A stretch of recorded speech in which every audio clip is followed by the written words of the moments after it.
तहरीक इंसाफ अपनी इंतखाबी इनिंग्स बल्ले के साथ ही खेलेगी। पेशावर हाई कोर्ट ने इलेक्शन कमीशन का फैसला कलअदम करार दे दिया। पेशावर हाई कोर्ट ने पीटीआई का बल्ले का इंतखाबी निशान बहाल कर दिया है। पेशावर हाई कोर्ट ने इलेक्शन कमीशन को पाकिस्तान तहरीक इंसाफ को सर्टिफिकेट जारी करने का हुक्म भी दे दिया है। अदालत ने करार दिया कि तहरीक इंसाफ इंतखाबी निशान की हकदार है। तहरीक इंसाफ ने इंट्रा पार्टी इंतखाबात कलअदम करार देने का इलेक्शन कमीशन का फैसला पेशावर हाई कोर्ट में चैलेंज किया था। इलेक्शन कमीशन ने आज फरीकैन के दलाइल मुकम्मल होने के बाद महफूज फैसला सुना दिया है। तहरीक इंसाफ अपनी इंतखाबी इनिंग्स बल्ले के साथ ही खेलेगी। पेशावर हाई कोर्ट ने इलेक्शन कमीशन का फैसला कलअदम करार दे दिया। पेशावर हाई कोर्ट ने पीटीआई का बल्ले का इंतखाबी निशान बहाल कर दिया है। पेशावर हाई कोर्ट ने इलेक्शन कमीशन को पीटीआई को सर्टिफिकेट जारी करने का हुक्म भी दिया है और अदालत ने करार दिया कि तहरीक इंसाफ इंतखाबी निशान की हकदार है।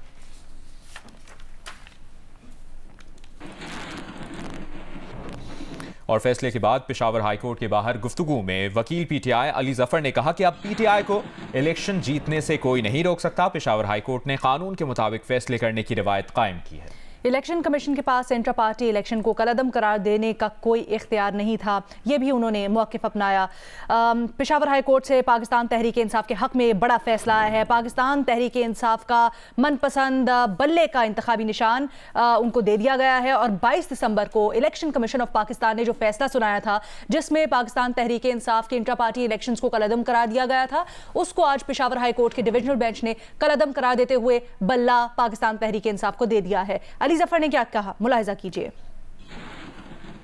इलेक्शन कमीशन ऑफ पाकिस्तान ने जो सिंबल बैट का पीटीआई से लिया था, जबरदस्ती और गैर कानूनी ऑर्डर के जरिए छीना था, उस ऑर्डर को कलअदम करार दे दिया है और साथ ये कहा है कि फिलफौर जो बैट सिंबल है पीटीआई को वापस दिया जाए। और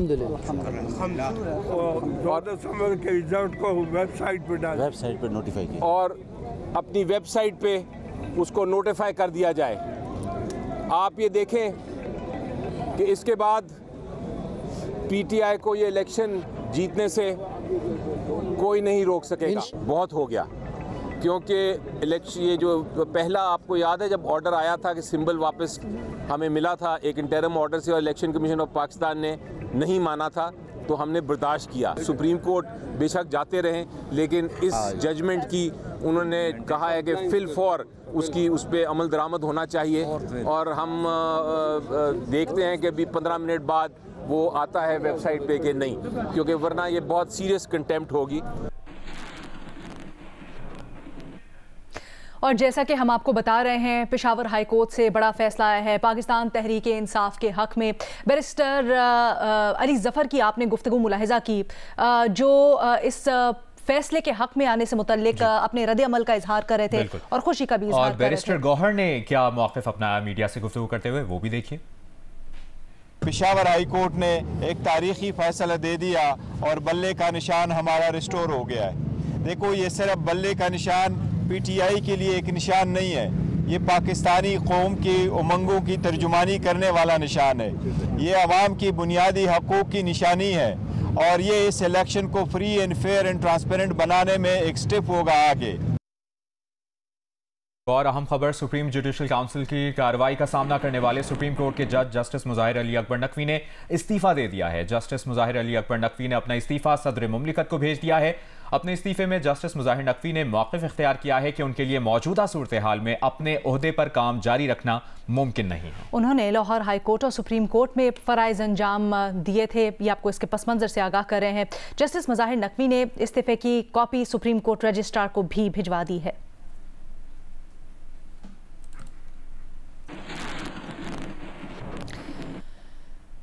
सुप्रीम कोर्ट ऑफ पाकिस्तान ने फौजी अदालतों में सिविलियंस के ट्रायल कलअदम करार देने का तफसीली फैसला जारी कर दिया है। इससे मुतल्लिक मजीद तफसीलात जानते हैं अपनी नुमाइंदा मरियम नवाज से। मरियम, आगाह कीजिएगा।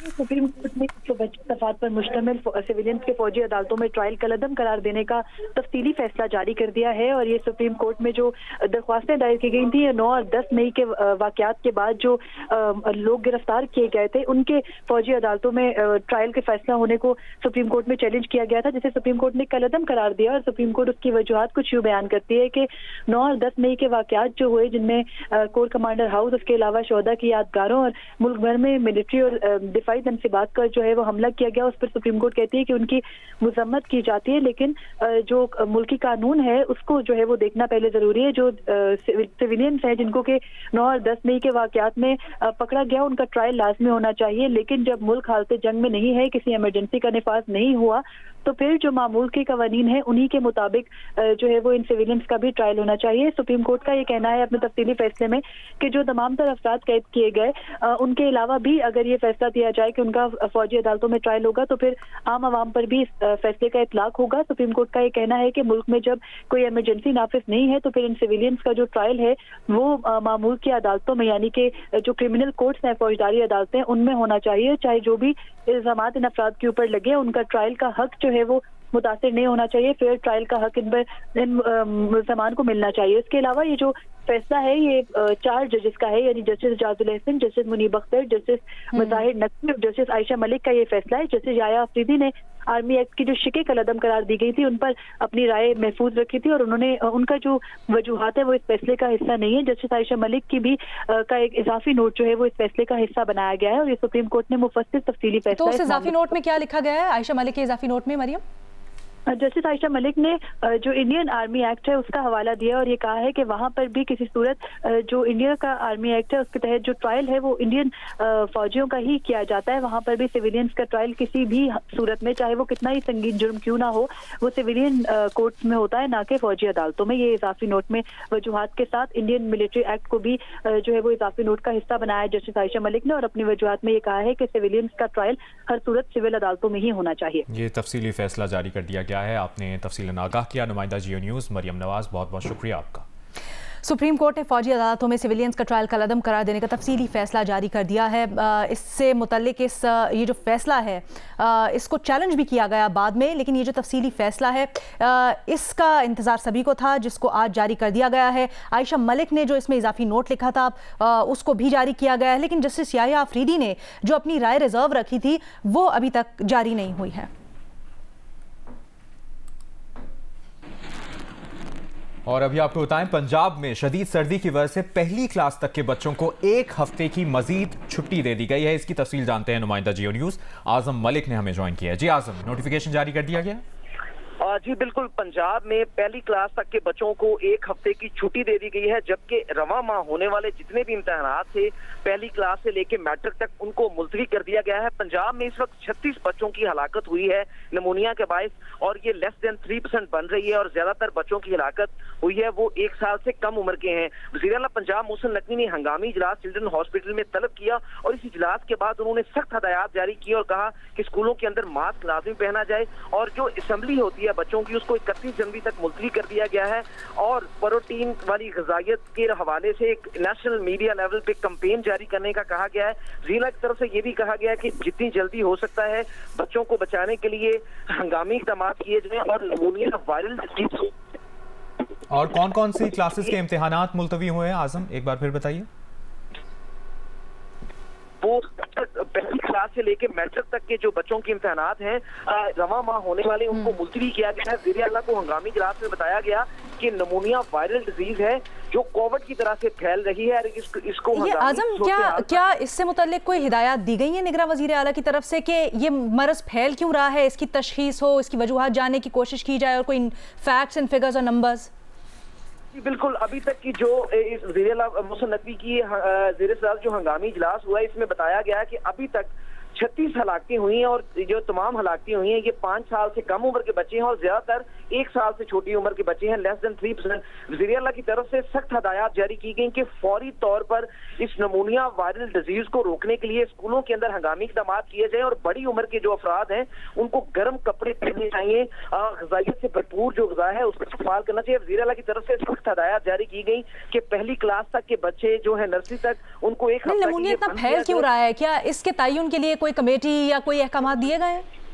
जी बिल्कुल, ज़िया पंजाब मुहसिन नकवी की तरफ से एक कमेटी बनाई गई है जिसमें पंजाब भर के तमाम हॉस्पिटल के जो सीनियर डॉक्टर्स हैं उस पर मुश्तमिल एक कमेटी है। वो तयन करेगी कि ये नमूनिया डिजीज से जो हलाकतें हुई हैं ये क्यों हुई हैं। इस हवाले से जो सैंपल्स हैं जो बच्चों के लिए गए हैं वो इस्लामाबाद लैब भिजवाए गए हैं। उसका इंतजार किया जा रहा है, जैसे ही वो टेस्ट रिपोर्ट्स आएंगी उसके बाद।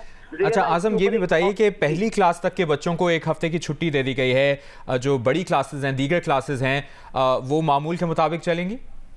नहीं, उनके लिए एक SOPs जारी किया गया है कि जो पहली से लेकर मैट्रिक तक के जो बच्चे हैं उनकी जो ओपन एयर असेंबली होती है उसको फौरी तौर पर बंद किया जाए, बच्चों को मिक्सअप ना होने दिया जाए। नमूनिया वायरल डिजीज है।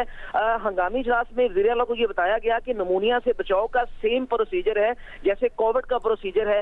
जिस तरह से कोरोना से निपटने के लिए हंगामी तरीके अडॉप्ट किए गए थे, सेम इस बीमारी से बचने के लिए जो हालिया इस साल के अंदर इरप्ट हुई है, इससे बचने के लिए कोरोना तर्ज के ऊपर अगर इकदाम ना किए गए तो ये नमूनिया इस कदर तेजी से फैलेगा कि जिसका कंट्रोल नामुमकिन होगा। इस इजलास में जब वज़ीर आला को ये बताया गया तो वज़ीर आला ने फौरी तौर पर इसके ऊपर एक्शन लिया और ये कहा कि जिन बच्चों को 100 मास्क की जो है वो लाजमी किया जाए, बच्चों की असेंबली जो है वो बंद कर दी जाए, रवा माह होने वाले तमाम इम्तिहानात मुलतवी कर दिए जाए, क्योंकि इम्तिहानात की वजह से बच्चे स्कूल में लाजमी आते हैं। जिस बच्चे को खांसी, नज़ला या जुकाम है उस बच्चे को किसी भी सूरत स्कूल के अंदर ना आने दिया जाए और उसे छुट्टी करवा दी जाए।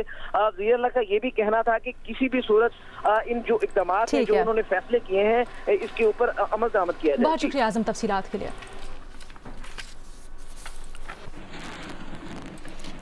और अभी आपको बताएं, सुप्रीम कोर्ट ने साबिक सदर जनरल रिटायर्ड परवेज मुशर्रफ की सजाए मौत का खुसूसी अदालत का फैसला बरकरार रखा है। लाहौर हाई कोर्ट का खुसूसी अदालत कलअदम करार देने का फैसला कलअदम करार पाया है। परवेज मुशर्रफ की खुसूसी अदालत के फैसले के खिलाफ अपील अदम पैरवी पर गैर मौसर करार देते हुए चीफ जस्टिस ऑफ पाकिस्तान ने कहा कि परवेज मुशर्रफ के वरसा की अदम मौजूदगी में तो उनके वकील को नहीं सुन सकते, मफरूजों की बुनियाद पर फैसले नहीं होने चाहिए। वरसा के हक के लिए कोई दरवाजा बंद नहीं करना चाहते।